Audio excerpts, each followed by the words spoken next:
नमस्कार, AB star news देख रहे हैं आप और मैं हूं आपके साथ सोहन सिंह। वक्त हो चला है अपना उत्तर प्रदेश का, जिसमें सबसे पहले बात करेंगे गाजियाबाद की। दरअसल गाजियाबाद में नायब तहसीलदार के दफ्तर में आग लगने का मामला सामने आया है। गाजियाबाद तहसील परिसर में नायब तहसीलदार के दफ्तर में आग लगी है, जिसके बाद आग की चपेट में आकर ऑफिस परिसर में रखे कई जरूरी दस्तावेज जलकर खाक हो गए। वहीं घटना की जानकारी मिलते ही दमकल की 3 गाड़ियां मौके पर पहुंची, जिसके बाद कड़ी मशक्कत कर जैसे तैसे आग पर काबू पाया गया। फिलहाल आग किन कारणों से लगी है, इसका खुलासा नहीं हो सका है।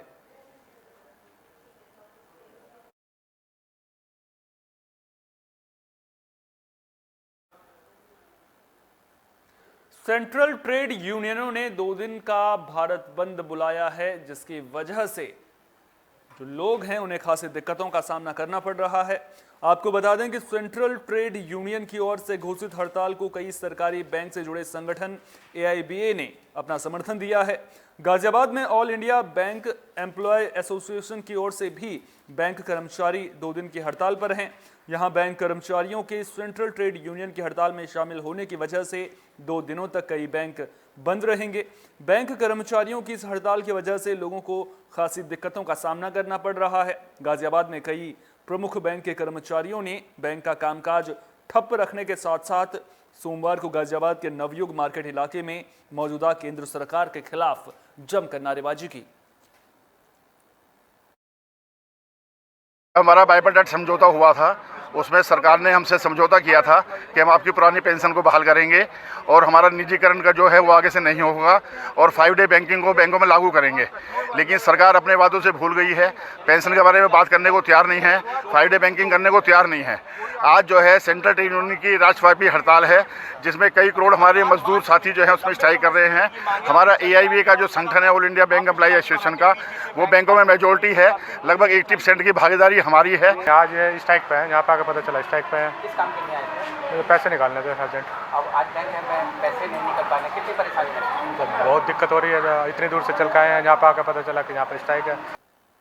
मथुरा को जल्द ही एक अस्पताल की सौगात मिलने वाली है, जहां गरीब और असहाय वर्ग के लोगों का इलाज हो सकेगा।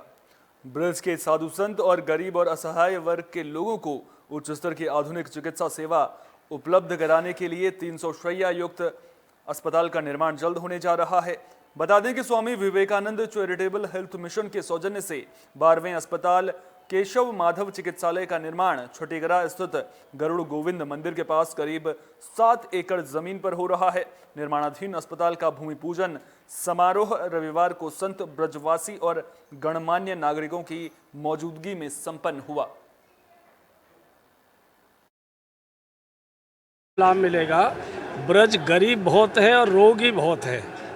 यहाँ के गाँव में साधु रहते हैं, पूज्य पुरुष हैं, लेकिन थोड़ी सी यहाँ नशे की, भांग की, चिलम की भी एक आदतें हैं। इसके कारण से ब्रजमंडल बहुत गरीब हो गया और रोगी हो गया और आधुनिक चिकित्सा वो करा नहीं सकता कहीं जाकर। केशव माधव चिकित्सालय बनने जा रहा है। ये हमारे सभी जो RSS के मित्र हैं, कृष्ण गोपाल जी, कौशल महाराज जी, उन एक बहुत बड़ा भव्य एक हॉस्पिटल बनने वाला बहुत ज़रूरी था हमारे वृंदावन मथुरा के लिए। काफ़ी है हमारे पास, अच्छे भी हैं, कुछ इतना अच्छा ठीक भी नहीं है, लेकिन ये एक एक्स्ट्रा जितना ज़्यादा हॉस्पिटल्स बनेंगे हमारे एंटायर मथुरा के सिटीजन्स के लिए बड़ा अच्छा है, बहुत अच्छा काम होगा। यूपी में एक बार फिर से बीजेपी की सरकार बन गई है और एक बार फिर मुख्यमंत्री योगी आदित्यनाथ का बुलडोजर काम पर लग गया है। बाबा का बुलडोजर पहले तो बड़े अपराधियों, गैंगस्टर्स और उनकी अवैध संपत्तियों के कब्जे हटाने के लिए लाया जाता था, लेकिन अब औरैया पुलिस इस बुलडोजर को दुकानदारों के लिए साथ लेकर चल रही है, जिसका वीडियो सोशल मीडिया पर खूब वायरल हो रहा है। दरअसल वायरल होते हुए वीडियो में SP अभिषेक वर्मा के आदेश पर विधुना कोतवाल साहब अपने पुलिस टीम के साथ नगर पंचायत का बुलडोजर लेकर घूम रहे हैं। और सबसे खास बात कि इस पर यह बुलडोजर किसी अपराधी या अवैध संपत्ति गिराने के लिए नहीं, बल्कि उन दुकानदारों के लिए है जो दुकान के बाहर अवैध तरीके से अतिक्रमण फैलाए हुए हैं। विधुना कोतवाली के कोतवाल साहब हाथों में भोपू लेकर अनाउंस भी कर रहे हैं कि बुलडोजर की चाबी मेरे पास नहीं है, जब चलेगा तो चलता ही रहेगा। वहीं दुकानदारों ने पुलिस के इस रूप को देखते हुए चंद मिनटों में अपनी अपनी दुकानों से सड़कों पर किए अतिक्रमण को हटाया। साथ ही पुलिस ने कार्रवाई करते हुए करीब 35 दुकानदारों पर धारा 34 एक्ट में कार्रवाई भी की। पुलिस के इस वीडियो को वायरल होने पर ये वीडियो चर्चा का विषय बना हुआ है। साथ ही उन दुकानदारों के लिए भी डर का माहौल बन गया है जो सड़कों तक अवैध तरीके से दुकान लगाते हैं। तो पुलिस एक्शन मोड में नजर आ गई है और बुलडोजर का डर लोगों में किस कदर है वो आप इन तस्वीरों के जरिए देख सकते हैं। जो दुकानदार अवैध अतिक्रमण किए हुए हैं उनके लिए साफ तौर पर चेतावनी दी गई है। पुलिस वाले बुलडोजर लेकर के घूम रहे हैं कि अगर अवैध अतिक्रमण किया तो फिर बाबा का बुलडोजर चल जाएगा।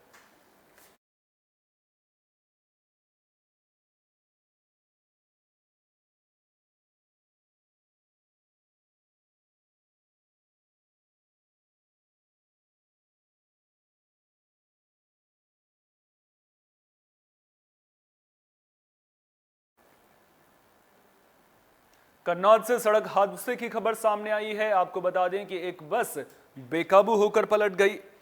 तो कन्नौज में आगरा लखनऊ एक्सप्रेसवे पर डबल डेकर बस बीच सड़क पर पलट गई। हादसा सौरिक थाना इलाके के आगरा लखनऊ एक्सप्रेसवे पर हुआ। टायर फटने से बस बेकाबू होकर पलट गई। बस डिवाइडर तोड़कर दूसरी ओर जा गिरी। जानकारी के मुताबिक बस दिल्ली से गोरखपुर जा रही थी। बस में 30 यात्री सवार थे, जिनमें से 8 यात्री गंभीर रूप से घायल हुए हैं।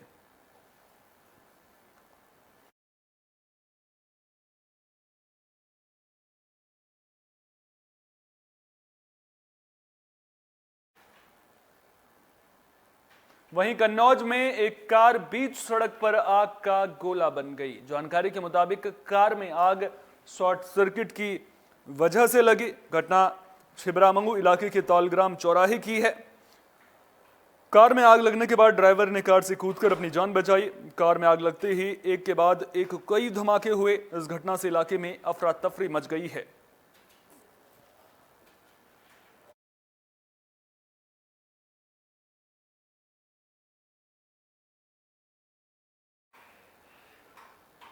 वहीं गाजियाबाद में घर के बाहर खड़ी कार में अचानक आग लग गई।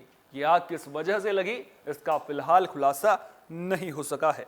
घटना राजेंद्र नगर सेक्टर 5 इलाके की है। दरअसल कार घर के बाहर खड़ी थी।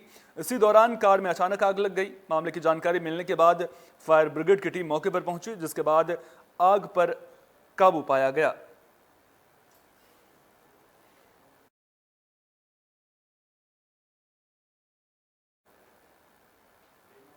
बुलेटिन में अब बात सीतापुर की भी कर लेते हैं, जहां 2 सगे भाइयों पर केवल इसलिए हमला कर दिया गया क्योंकि उनके घर के बाहर कुछ लोग गाली गलौज कर रहे थे और उन्होंने गाली गलौज करने से मना किया था। तो सीतापुर में 2 सगे भाइयों पर चाकू से हमले की खबर सामने आई है। मामला बिस्वा इलाके के रायगंज मोहल्ले का है। आरोप बीजेपी युवा मोर्चा के बिस्वा नगर अध्यक्ष पर लगा है। दोनों घायल भाइयों को इलाज के लिए जिला अस्पताल में भर्ती किया गया है। जानकारी के मुताबिक युवकों के घर के सामने बीजेपी कार्यकर्ता गाली गलौज कर रहे थे। इसी दौरान जब दोनों भाइयों ने उन्हें गाली गलौज करने से मना किया तो उन पर चाकू से हमला कर दिया गया।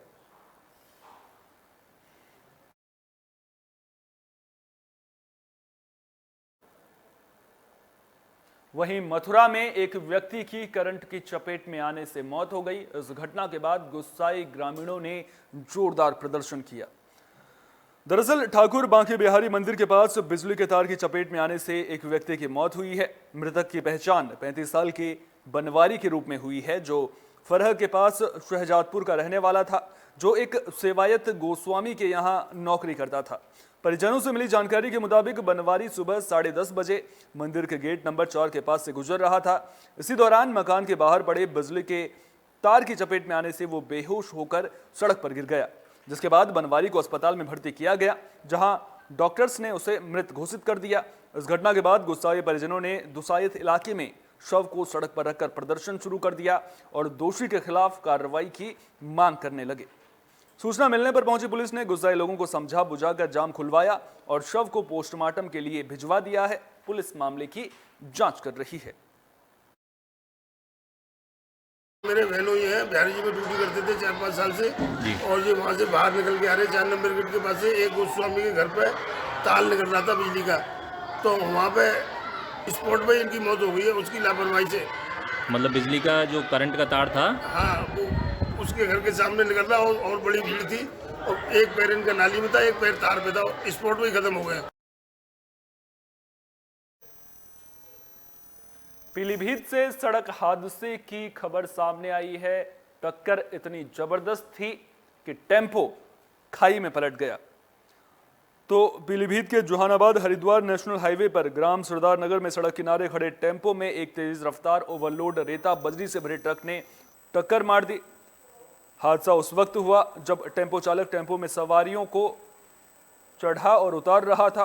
ओवरलोड ट्रक की तरफ से इस भीषण टक्कर से टेम्पो खाई में पलट गया, जिससे टेम्पो में बैठी हुई सवारियों को गंभीर चोट आई है, जबकि नाजीद नाम का 12 साल का बालक की उसके ऊपर से ट्रक गुजर जाने की वजह से मौत हो गई है। सूचना पर कोतवाली जहानाबाद क्षेत्राधिकारी सदर ललन सिंह मौके पर पहुंचे और घटना से संबंधित जानकारी लेकर सभी घायलों को सामुदायिक स्वास्थ्य केंद्र जहानाबाद में इलाज के लिए भर्ती करवाया। फिलहाल पुलिस मामले की जांच कर रही है। मैं डॉक्टर आवान जहानाबाद CHC से, और घायलों की जो नाम है इस प्रकार हैं: नजमा वाइफ ऑफ सगीर 45 वर्ष, जिनको जिला अस्पताल पीलीभीत के लिए भेजा गया है एक्सरे के लिए। दूसरा है गोलू सन ऑफ सुंदरलाल 6 साल के, इनको भी एक्सरे के लिए जिला अस्पताल इलाज के लिए भेजा गया है। ये 2 हैं जो घायल हैं, जिनको जिला अस्पताल के लिए भेजा गया है। जो 2 जिनको मामूली चोट आई वो सलमा है, एक सलमा और दूसरी है तरन्नुम। ये इन दोनों को यहीं पे यहीं अस्पताल में ही इलाज करके इनको वो कर दिया। यूपी के देवरिया से हैरान करने वाला मामला सामने आया है। दरअसल कुछ बदमाश कैश वैन को लूटने के लिए आए थे। दोपहर की यह घटना बताई जा रही है। HDFC बैंक के लिए कलेक्शन करने वाली CMS कंपनी के कस्टोडियन को गोली मारकर लूट का प्रयास बदमाशों ने किया। ये देख कंपनी के गार्ड ने एक बदमाश को पैर में गोली मारकर दबोच लिया। घटना शहर के स्टेशन रोड के पास बरहस गली में हुई है। दरअसल करीब 1:30 बजे कंपनी के कर्मचारी शहर के बरहस गली में वैन लेकर रुपए का कलेक्शन कर रहे थे। बैंक मैनेजर के मुताबिक करीब 30 लाख रुपए कलेक्ट हुए थे। उसी दौरान एक बाइक से 3 बदमाश पहुंचे। एक बाइक के पास रुक गया, जबकि 2 बदमाश वैन के पास पहुंचकर कस्टोडियन प्रभुनाथ पांडे को असलहा सटाकर रुपए से भरा बॉक्स छीनने लगे। कस्टोडियन ने विरोध किया तो एक बदमाश ने उन्हें पेट में गोली मार दी। ये देख वैन के गार्ड योगेंद्र तिवारी ने एक बदमाश को पैर में गोली मार दी। साथी को गोली लगते ही अन्य दोनों बदमाश मौके से फरार हो गए।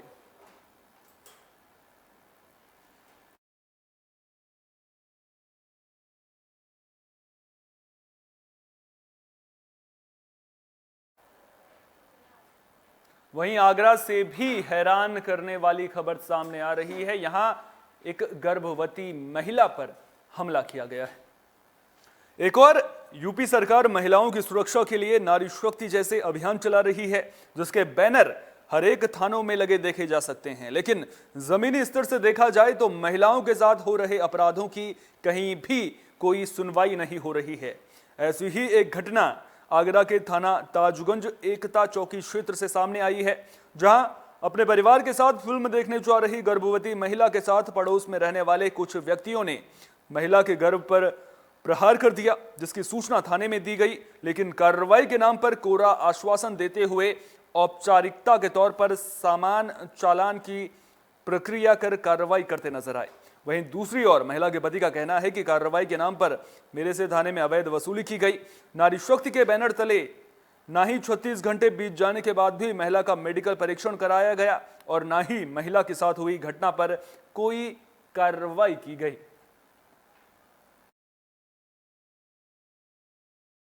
कल हम बाहर गए थे घूमने, तो बाहर जाने के बाद हम पिक्चर देखने गए थे, मतलब मेरे हस्बैंड के साथ, और मेरा एक देवर था। तो मतलब उनने एक किया, मतलब वो 3 आदमी थे, अंकित और विष्णु और शिवम और बोला 4 लोग थे लोग।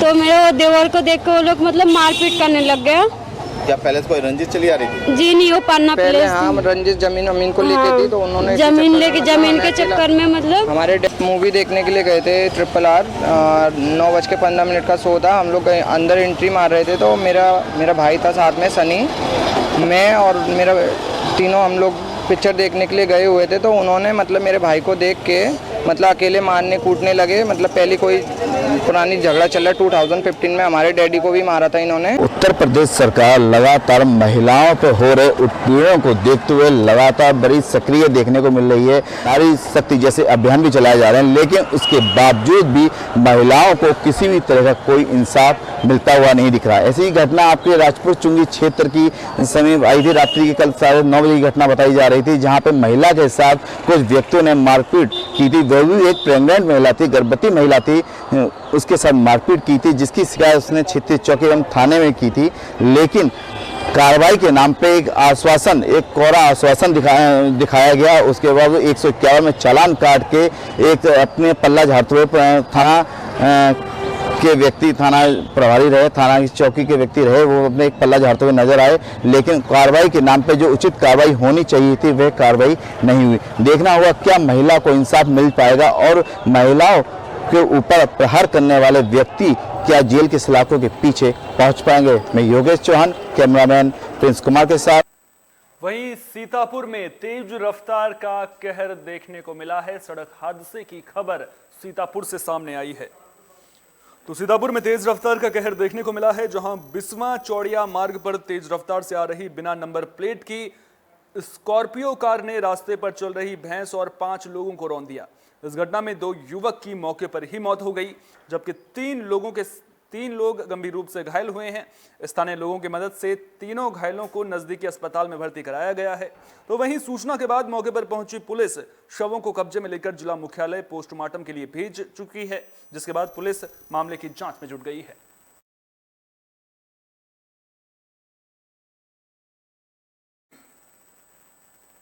इस बुलेटिन में मेरे साथ इतना ही। देश दुनिया की तमाम अहम खबरों के लिए आप बने रहिए AB स्टार न्यूज के साथ, क्योंकि यहां पर खबरों का सिलसिला कभी नहीं थमता।